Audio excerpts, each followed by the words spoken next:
ગામ હારીજ અને આ વિસ્તાર હારીજની જમીન બરાબર. હવે અત્યારે હાલ તમે જે વાવેતર કરેલું છે ખરીફ પાકનું, એમાં હાલ કયો રોગ આવી રહ્યો છે અને શું શું વાવેતર કર્યું છે તમે અત્યારે હાલ ખેતરમાં? વાવવામાં તો તુવેર અડદવાઈ અડધા જતા ને અડધા રહ્યા છે. હવે હાલ તો પાક તો જે રહી ગયા એ તો સારા છે, પણ હવે ગદ્દામાંથી નહીં હારી કઈ. અને શું કહેવાય? આ કૂતરા કહેવાય એક જાતના. એટલે આ શું નુકસાન કરી રહ્યા છે અત્યારે હાલ?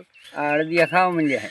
એટલે આ આખો છોડ ખાઈ જાય, પત્તા કુરા પર લીલા પત્તા હોય એ બધું ખાઈ જાય, બધું અને ખાઈ છોડ આખો ફેલ થઈ હુકાઈ જાય, ફૂકી જાય, પત્તા ખાઈ જાય એટલે છોડ આખો હુકાઈ જાય. આખો છોડ ફૂકી જાય. એટલે તમારે ખેડૂતોને હાલ આ જે જીવાત છે જે કહેવાય, હા, કઈ જીવાત કહેવાય ને હાલ? હાલ આને કૂતરા કહેવાય. કૂતરા જીવાત કહેવાય. પછી આમાંથી શું થાય? ઈયળો, ઈયળું પડે.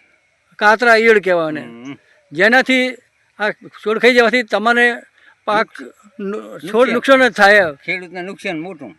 એટલે આ સાલ તમે એક તો જુઓ કે સતત વરસાદ વરસવા રહ્યો, બરાબર?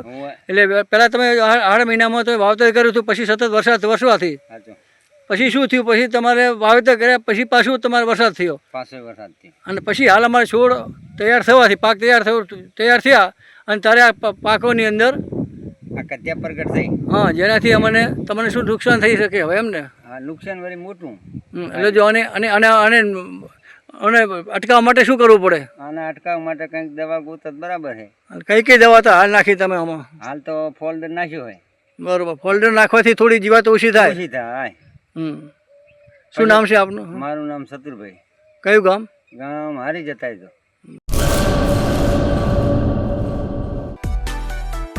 માં motor driving, safe and sure driving.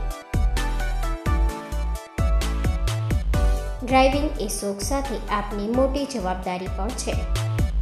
અમારા ઇન્સ્ટ્રક્ટર દ્વારા સચોટ અને સરળ માર્ગદર્શન. આપની રોજની તાલીમની માહિતી મેળવીને શું અધુરાશ છે એના ઉપર પૂરું ફોકસ કરાય છે.